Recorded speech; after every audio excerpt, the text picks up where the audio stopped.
In the days that followed, the Galactic Senate was thrown into turmoil. The evidence Ethan had presented couldn't be ignored, and arrests began sweeping through the chamber like a storm. One by one, senators implicated in the conspiracy were dragged from their seats, their faces pale with fear or twisted with anger. Some tried to flee, only to be intercepted by security forces. Others attempted to negotiate their way out of trouble, offering bribes or promises of cooperation. But the weight of their crimes was too great, and the public outcry was deafening. For the first time in years, Earth found itself at the center of galactic attention, but not as a target. Instead, humanity became a symbol of resilience and defiance. News of Ethan's actions spread quickly, sparking debates across planets and star systems. To some, he was a hero, a man who had risked everything to protect his people. To others, he was a dangerous radical who had crossed lines no one should ever cross. Despite the mixed reactions, there was one undeniable truth. The galaxy could no longer ignore humanity. Ethan himself became both celebrated and scrutinized. Reporters hounded him for interviews, politicians sought his opinion on reforms, and ordinary citizens looked to him as a beacon of hope. Yet beneath the surface, Ethan felt hollow. The cost of his mission weighed heavily on him. Maya's sacrifice haunted his thoughts, and the faces of those betrayed by the conspiracy lingered in his mind. He had accomplished what he set out to do, but it came at a price he wasn't sure he could live with. Kayla Voss emerged as a key figure in the aftermath, spearheading efforts to rebuild trust within the Senate. She called for sweeping changes, stricter oversight, transparency in diplomatic dealings, and stronger protections for vulnerable species. Her proposals were met with resistance, especially from factions that had benefited from the old system. But Kayla refused to back down, her determination fueled by the knowledge that failure would mean repeating the same mistakes. Meanwhile, Ethan struggled with his newfound role. People expected him to lead, to become the face of a movement demanding justice and equality. But Ethan didn't see himself as a leader. He was just a man who had done what he believed was necessary. When asked about his plans during an interview, he replied simply, "I'm not here to start a revolution. I'm here because someone had to stand up." Despite his reluctance, change began to take root. Earth gained unprecedented support from previously neutral factions horrified by the betrayal. Trade agreements were renegotiated, military alliances formed, and aid poured in to help rebuild colonies devastated by the attacks. For the first time in decades, humanity had a real voice in the galaxy, one backed by genuine power and influence. Yet, even as progress unfolded, Ethan remained wary. He knew better than anyone that corruption ran deep, and not all enemies had been exposed. In quiet moments, he wondered if the Senate would truly reform, or if it would simply find new ways to exploit the weak. The road ahead would be long and uncertain, but Ethan vowed to stay vigilant. Humanity's survival depended on it. One evening, as the Senate debated new policies, Ethan stood alone outside the Grand Hall, staring at the stars beyond the dome. A young girl approached him, her wide eyes filled with curiosity. "Are you the man who saved Earth?" she asked softly. Ethan hesitated, then smiled faintly. "No," he said. "I'm just someone who tried."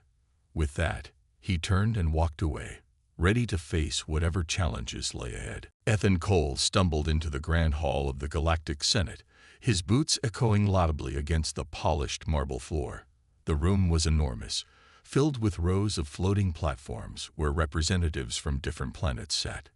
Alien faces turned toward him, their expressions a mix of curiosity and confusion. Some leaned forward in their seats, antennae twitching or scales shimmering under the bright lights.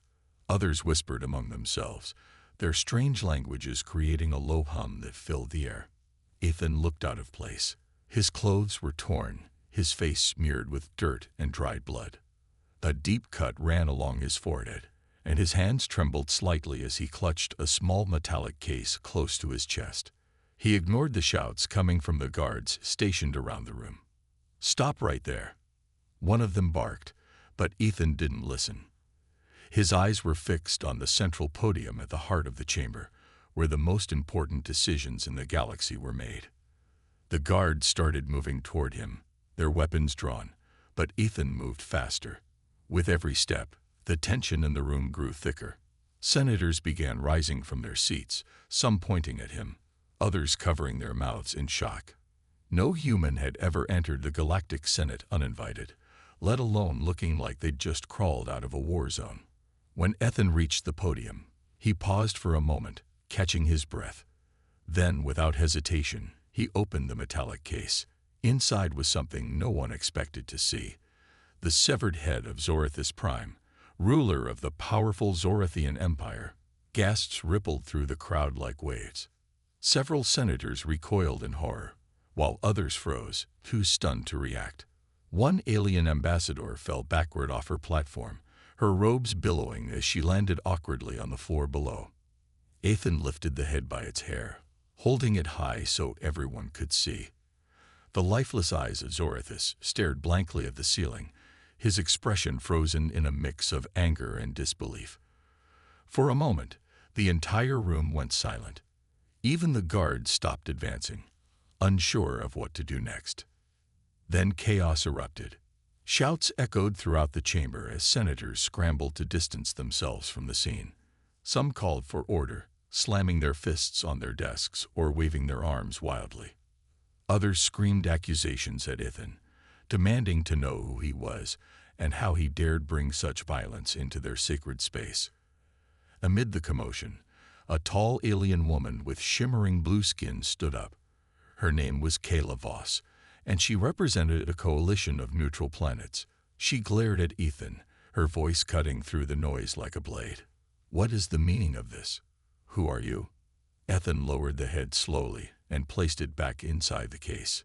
He straightened up, meeting Kayla's gaze without flinching. Despite his ragged appearance, there was a calmness in his demeanor, a quiet confidence that silenced the room once again. "My name is Ethan Cole," he said, his voice steady and clear. "And this is what happens when you betray humanity." His words sent a ripple of unease through the crowd. Before anyone could respond, Ethan pressed a button on the side of the case. A holographic display sprang to life above the podium, showing documents, recordings, and maps. It was undeniable proof of Zorithus's secret dealings, evidence that he had been conspiring with rogue factions to attack Earth and exploit its resources. The implications were staggering, and the weight of Ethan's actions hung heavy in the air. For a brief moment, Ethan felt a flicker of satisfaction. He had done what needed to be done. But as he looked around the room at the horrified faces staring back at him, he knew his fight was far from over. The room was in complete disarray.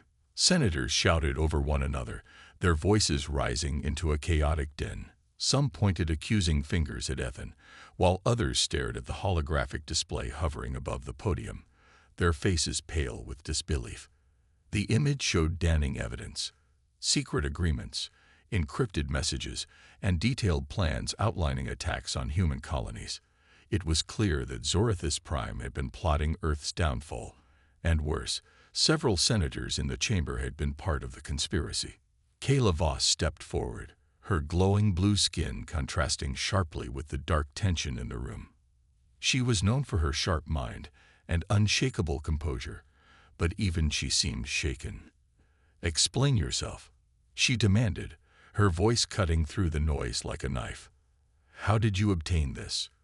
What gives you the right to take justice into your own hands?" Ethan stood his ground, his eyes scanning the crowd. He could see fear in some faces, guilt in others.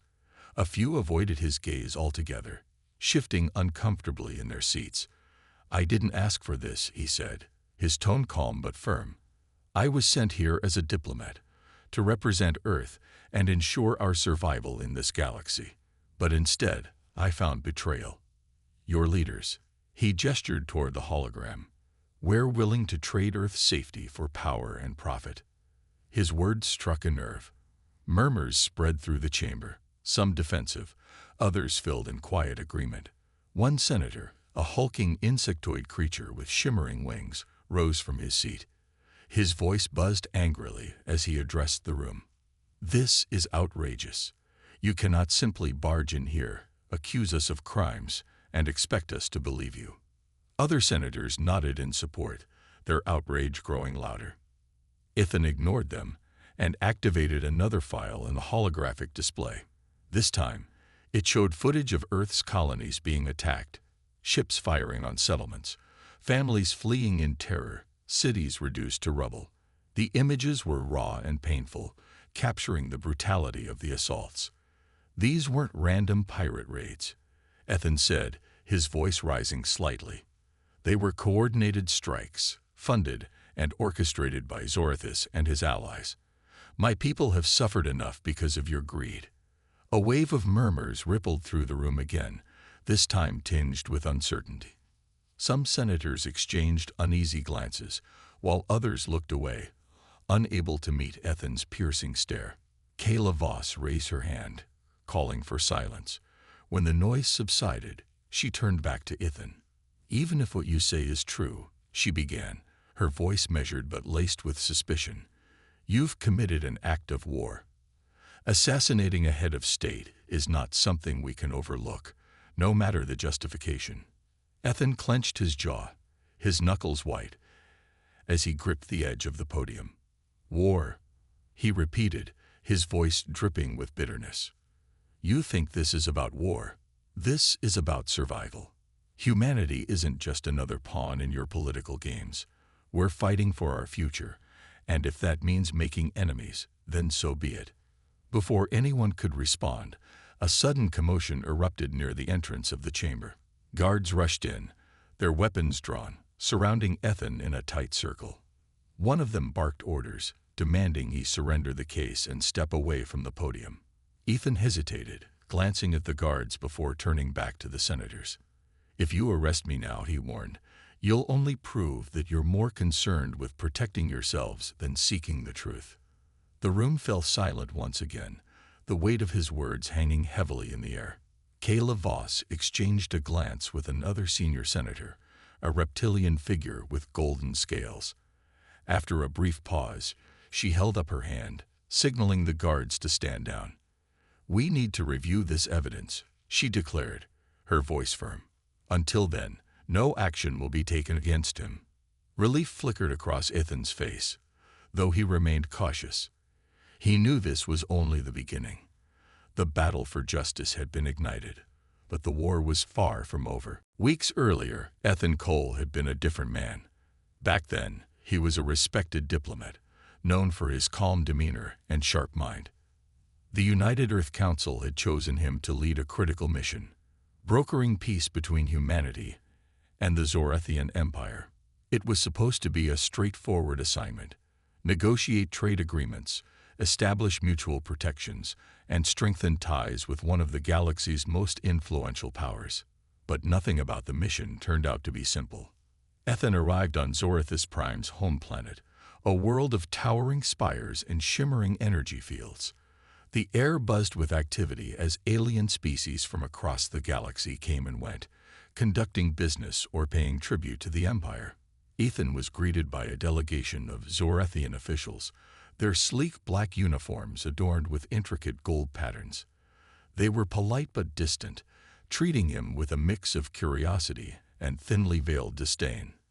The negotiations began smoothly enough. Ethan presented Earth's proposals, emphasizing cooperation and shared prosperity.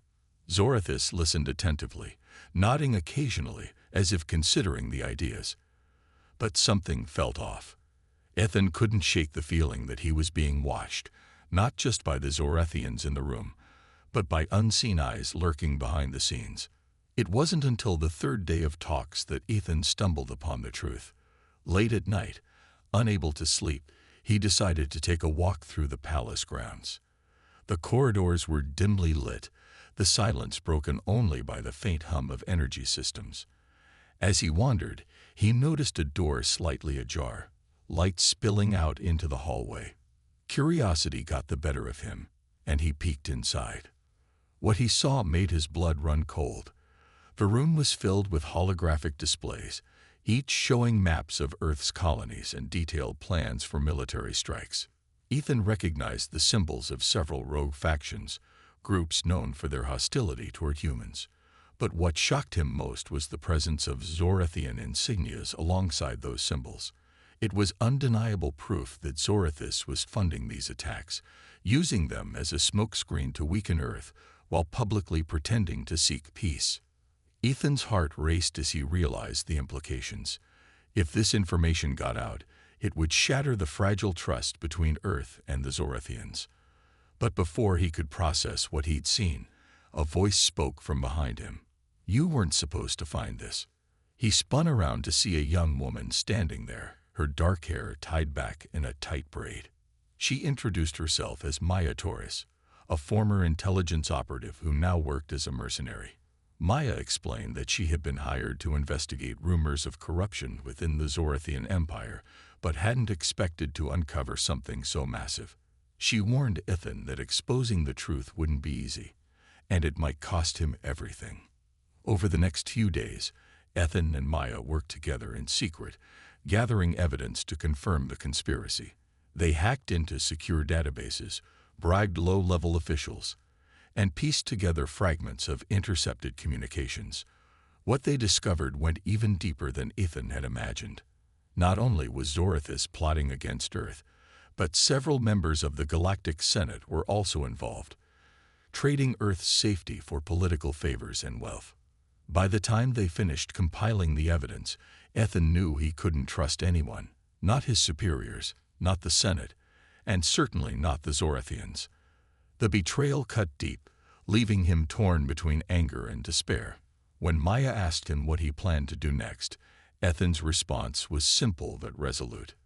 "If no one else will stop them," he said, "then I will." Ethan and Maya knew they couldn't confront Zorathis directly. Not yet. The evidence they had gathered was explosive, but it wouldn't be enough on its own. They needed something undeniable, something that would force the galaxy to pay attention. That's when Ethan made the decision. Zorathis Prime had to die. It wasn't just about revenge. It was about sending a message. If the ruler of one of the most powerful empires in the galaxy could fall, no one would feel safe ignoring humanity ever again. Maya didn't like the idea.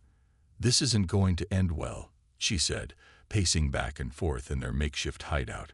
The room was small and cluttered, filled with stolen data drives, maps, and half-empty ration packs. "You're talking about assassinating the head of state. Do you know what kind of chaos that will cause?" Ethan sat at the table, staring at the holographic display showing Zorathis's plans. His jaw was tight, his eyes shadowed with exhaustion. "I don't care about the chaos," he replied. "What I care about is making sure Earth survives. If we let this go, more colonies will burn. More people will die." Maya sighed, running a hand through her hair. She knew Ethan was right, but the risks were astronomical. Getting close to Zorathis would be nearly impossible. The palace was a fortress, guarded by elite soldiers and equipped with advanced security systems. Even if they managed to sneak inside, there was no guarantee they'd make it out alive. Despite her doubts, Maya agreed to help. Together, they began planning every detail of the mission. They reached out to a network of contacts, sympathetic aliens, rogue traders, and even a few disillusioned Zorathian officers who had grown tired of their emperor's greed. Slowly but surely, they pieced together a plan. The first step was disguising themselves as traders delivering rare artifacts to the palace.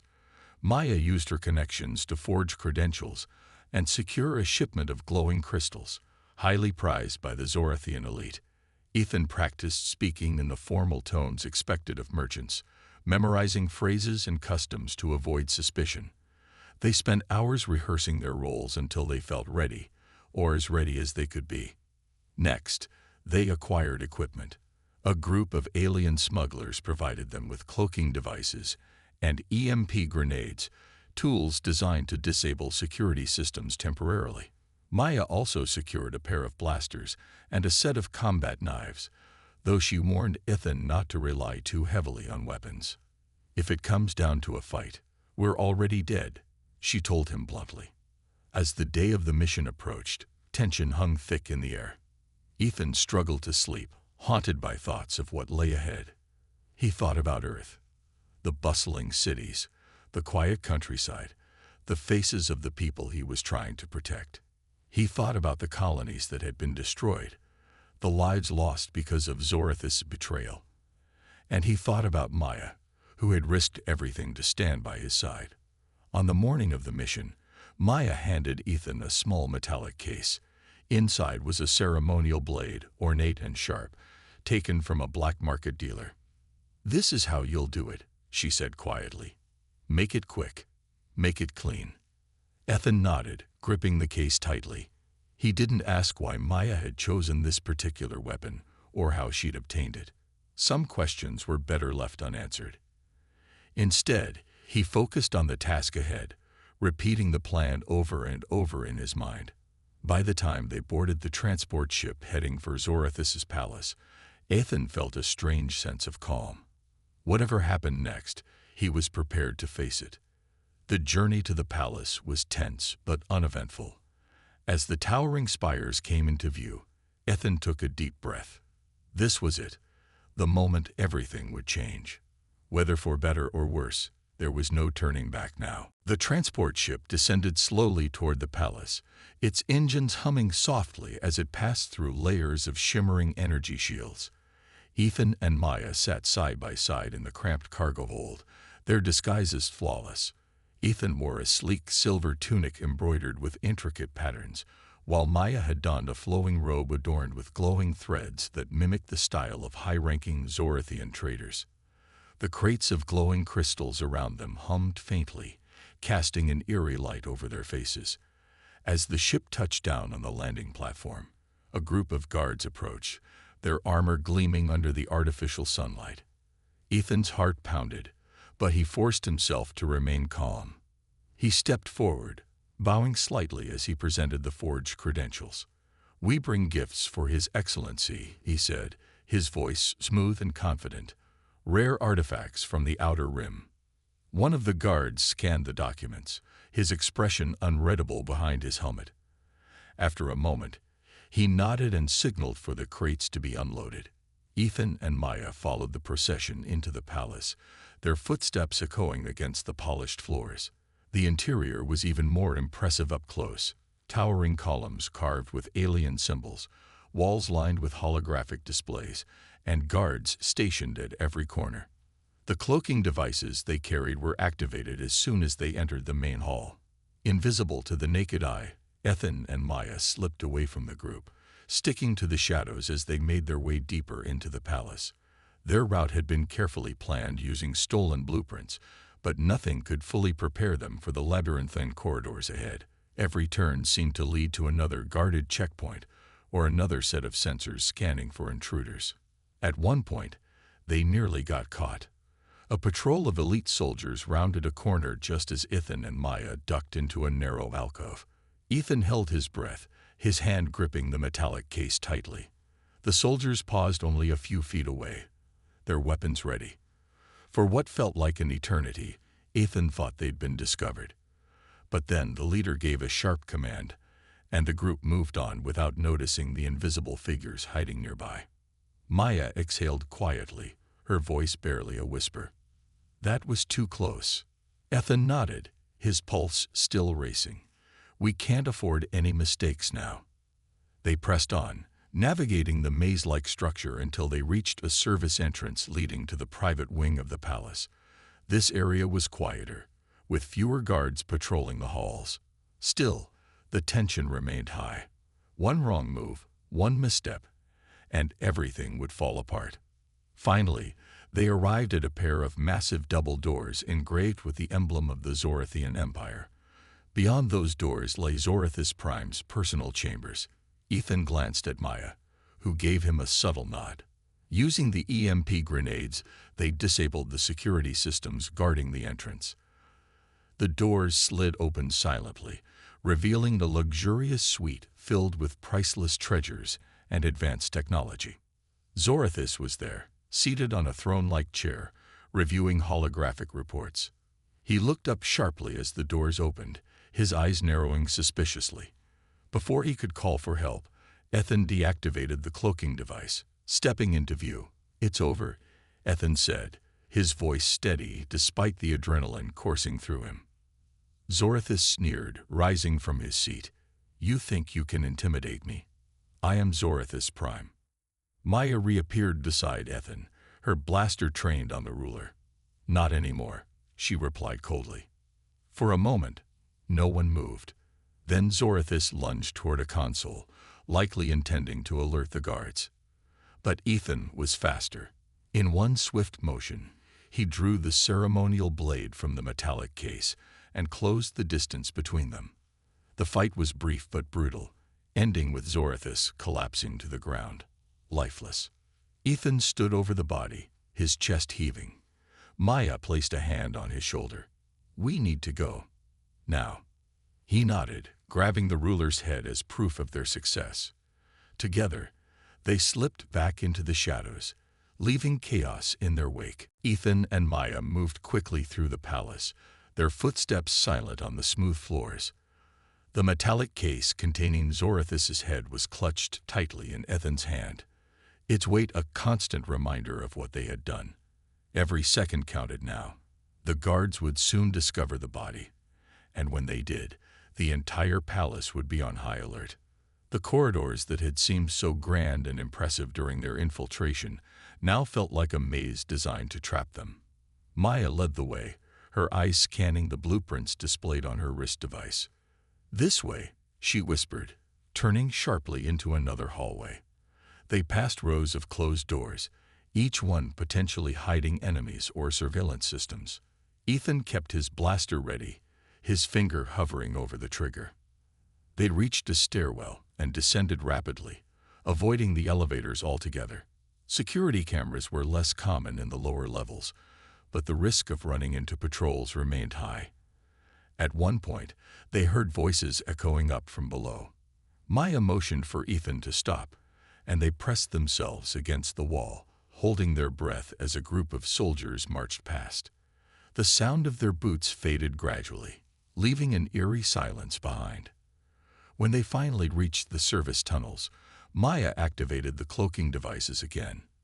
Invisible once more, they moved cautiously toward the exit. But just as they thought they were in the clear, alarms began to blare throughout the palace.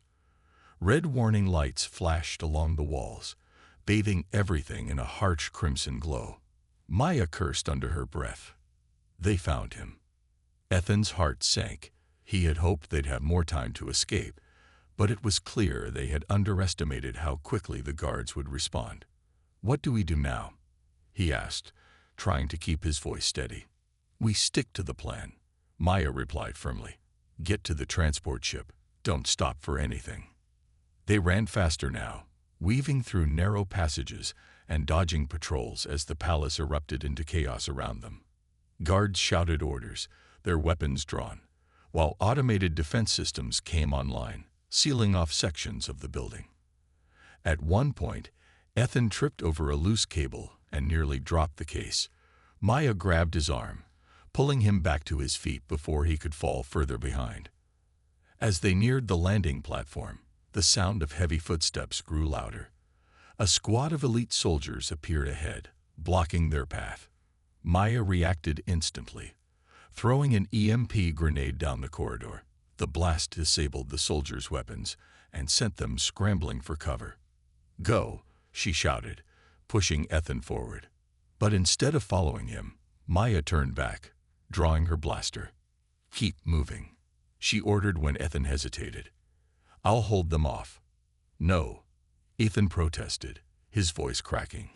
"We're not splitting up." "There's no other way," Maya snapped, her expression fierce. "You need to get that evidence out of here. Do you understand? This is bigger than us." Before Ethan could argue further, Maya fired a shot into the ceiling, causing debris to rain down and block the passage. She gave him one last look, a mixture of determination and sorrow, before disappearing into the smoke. Ethan wanted to stay, to fight by her side, but he knew she was right.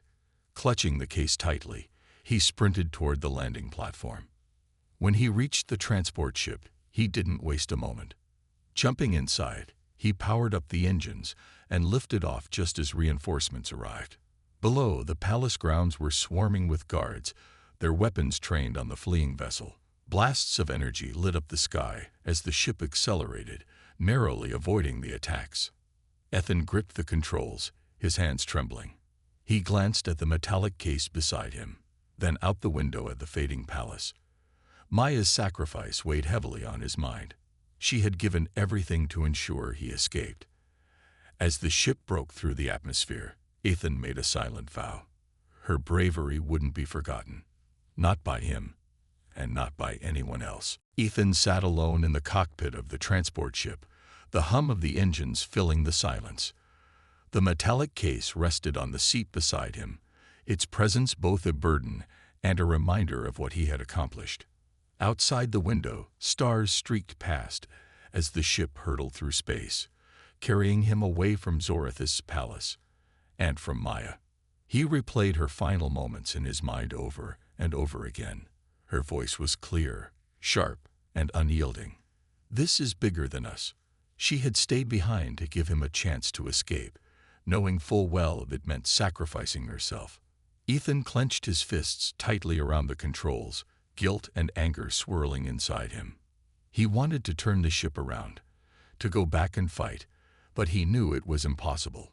Maya had made her choice, and now he had to honor it by seeing their mission through. The ship's navigation system alerted him that they were approaching the coordinates where he had arranged to meet their allies, a small group of sympathetic aliens who had agreed to help broadcast the evidence to the Galactic Senate. As the ship docked with their vessel, Ethan took a deep breath, steeling himself for what lay ahead. He grabbed the metallic case and stepped onto the boarding ramp. The leader of the group, an elderly alien named Torin Liss, greeted him warmly but noticed the exhaustion etched into Ethan's face. "You look like you've been through hell," Torin said gently. "Where's Maya?" Ethan hesitated, his throat tightening. "She didn't make it," he replied, his voice barely above a whisper. "She stayed behind to buy me time." Torin's expression softened, and he placed a hand on Ethan's shoulder. "She was a brave soul. We'll make sure her sacrifice isn't forgotten." Together, they transferred the holographic files and the metallic case containing Zorithus' head to Torin's ship. Using advanced encryption software, they prepared the evidence for transmission to the Galactic Senate. It was risky. Broadcasting such sensitive information could alert Zorithus' allies before the Senate acted, but there was no other way to ensure the truth reached everyone at once. As the data upload began, Ethan paced anxiously, staring out at the vast expanse of space. His thoughts drifted to Earth, the blue-green orb floating peacefully among the stars. So many lives depended on this moment. If the Senate refused to act, if their corruption ran too deep, then all of this would have been for nothing. But deep down, Ethan believed humanity deserved better. They deserved justice. Finally, the process was complete. Torin nodded solemnly. "It's done. The signal has been sent. By now, every senator should be receiving the transmission." Relief washed over Ethan, but only briefly. He knew the hardest part was still to come. Presenting the evidence in person, facing the very people who had betrayed Earth, it wouldn't be easy. But he owed it to Maya, to the colonies that had been destroyed, and to everyone who had suffered because of Zorithus' greed. Before leaving the alien vessel, Torin handed Ethan a small device. "Take this," he said. "It's a secure channel communicator. Use it if you need us. You're not alone in this fight." Ethan accepted the device, gratitude swelling in his chest. For the first time since embarking on this mission, he felt a glimmer of hope. Allies existed, even in the darkest corners of the galaxy. With renewed determination, he boarded his ship and set course for the Galactic Senate. As the journey continued, Ethan allowed himself a rare moment of reflection. He thought about Maya's courage, her unwavering belief in doing what was right. He thought about the countless lives lost because of betrayal and greed. And he thought about the future, not just for Earth, but for the entire galaxy. Change was possible. Justice was within reach. All it took was someone willing to stand up and fight for it. By the time the Galactic Senate came into view, Ethan was ready. Whatever happened next, he would face it head-on. Ethan stepped off the transport ship and into the bustling docking bay of the Galactic Senate. The air was thick with tension, a stark contrast to the usual calm efficiency of the spaceport. News of the broadcast had spread quickly, and the corridors leading to the main chamber were alive with hurried whispers and frantic debates among senators and their aides. Some looked pale and shaken, while others wore expressions of defiance or anger.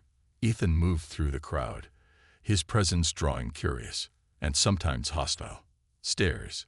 When he reached the grand hall, the scene inside was even more chaotic. Senators shouted over one another, their voices rising in waves of outrage and disbelief. Holographic displays hovered above the podium, showing fragments of the evidence Ethan had sent, maps of Earth's colonies marked for destruction, encrypted messages between Zorathis and corrupt officials, and recordings detailing secret deals that had cost countless lives. The truth was undeniable, yet many still resisted accepting it. Kayla Voss stood at the center of the chaos, her shimmering blue skin glowing faintly under the bright lights. She raised her hands, calling for order.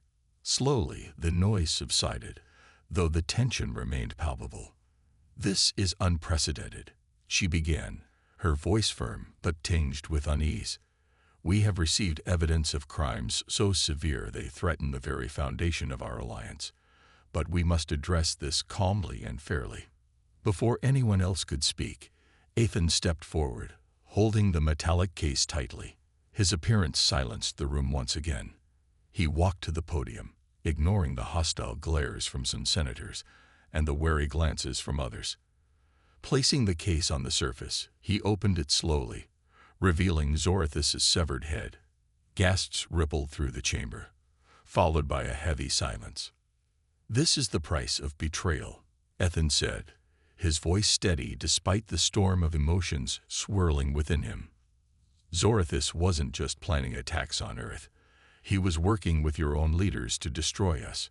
And when I say your, I mean all of you. This conspiracy goes deeper than any of you want to admit." The accusation hung in the air like a blade, cutting through the fragile facade of unity. One senator, a reptilian figure with golden scales, rose from his seat, his tail lashing angrily.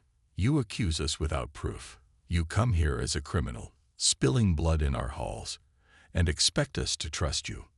Ethan didn't flinch. Instead, he activated another holographic display, showing documents signed by the very senators sitting in the room. Names and dates flashed across the projection, implicating individuals in the conspiracy. Murmurs erupted as several senators shifted uncomfortably, avoiding eye contact or whispering urgently to their aides. Kayla Voss studied the evidence carefully, her expression unreadable. Finally, she turned back to the assembly. "These allegations are grave," she said. "If true, they demand immediate action. Arrests must be made, investigations launched. But first, we need to hear from those accused." One by one, implicated senators tried to defend themselves, their voices trembling with fear or dripping with indignation. Some denied involvement outright, while others attempted to shift blame onto others. A few admitted their guilt, claiming they had been coerced or threatened by Zorathis. The room descended into chaos again, accusations flying like daggers. Amid the turmoil, Ethan felt a strange sense of detachment. He had done what he set out to do, expose the truth. Now it was up to the Senate to decide how to respond. As he watched the unfolding drama, he couldn't help but wonder if justice would truly prevail. For every guilty senator exposed, there might be 10 more hiding in the shadows, waiting for the storm to pass. When Kayla called for an emergency session to address the crisis, Ethan slipped away from the podium, unnoticed by most. He needed a moment to breathe, to process everything that had happened. Outside the chamber, he leaned against a wall, closing his eyes. Maya's sacrifice weighed heavily on his mind. Her voice echoed in his thoughts. "This is bigger than us." For the first time in days, Ethan allowed himself to feel a flicker of hope. The fight wasn't over, but the galaxy now knew the truth. Whatever came next, humanity would face it together. Months had passed since the day Ethan Cole walked into the Galactic Senate and dropped Zorithus Prime's head. The galaxy was different now, changed in ways both subtle and profound. Earth was no longer seen as a weak, insignificant planet to be exploited, but as a force to be reckoned with. Trade routes were reestablished, alliances strengthened, and colonies rebuilt under the watchful eyes of new protectors who had once turned a blind eye to humanity's suffering. But for Ethan, the victory felt bittersweet. On a quiet morning, Ethan visited a newly constructed memorial dedicated to those who had lost their lives in the fight for justice. It stood on a hill overlooking the sprawling city, its sleek design adorned with holographic images of fallen heroes. At the center was a plaque bearing Maya Torres's name, along with others who had sacrificed everything to expose the conspiracy. Ethan placed a single flower at the base of the monument and stood silently, his hands shoved deep into his pockets. The wind carried the faint hum of ships passing overhead, a reminder of how far Earth had come. Yet, as Ethan gazed at the names etched into the stone, he couldn't help but feel the weight of all they had given up. Maya's voice echoed in his mind, her words sharp and unyielding. This is bigger than us. She had been right, of course. Their struggle wasn't just about revenge or survival. It was about creating something better, even if they might never live to see it fully realized. A young girl approached him, her steps hesitant. She looked to be about 10 years old, her hair tied back in a neat braid. Her eyes sparkled with curiosity as she studied Ethan's face. "Are you the man who saved Earth?" she asked, her voice soft but clear. Ethan glanced down at her, taken aback by the question. He opened his mouth to respond, but found himself pausing, searching for the right words. Finally, he knelt so he could meet her gaze directly. "I didn't save Earth," he said gently. "People like your parents, your teachers, and everyone working hard every day. They're the ones keeping this planet alive. I'm just someone who tried to make things a little fairer." The girl frowned, tilting her head slightly. "But you stopped the bad guys, didn't you?" Ethan smiled faintly, though there was a sadness behind it. "Stopping the bad guys isn't easy," he explained. "There will always be more of them, hiding in places we can't see. What matters is that we keep trying. We stand up when no one else will, and we never stop fighting for what's right." She nodded slowly, as if absorbing his words. After a moment, she smiled brightly and ran off, leaving Ethan alone again. He watched her go, a flicker of hope igniting within him. Maybe the next generation would learn from the mistakes of the past. Maybe they would build a galaxy where betrayal and greed weren't the norm. As the sun dipped below the horizon, painting the sky in hues of orange and purple, Ethan turned away from the memorial. He didn't know what the future held, but he was ready to face it. The battle for justice wasn't over. It might never truly end, but he had done his part. Now, it was up to others to carry the torch. Walking down the hill, Ethan felt lighter somehow, as though a piece of the burden he'd carried for so long had finally lifted. The road ahead would still be difficult, filled with challenges and sacrifices. But for the first time in a long while, he allowed himself to believe that change was possible. And maybe, just maybe, humanity's story was only beginning.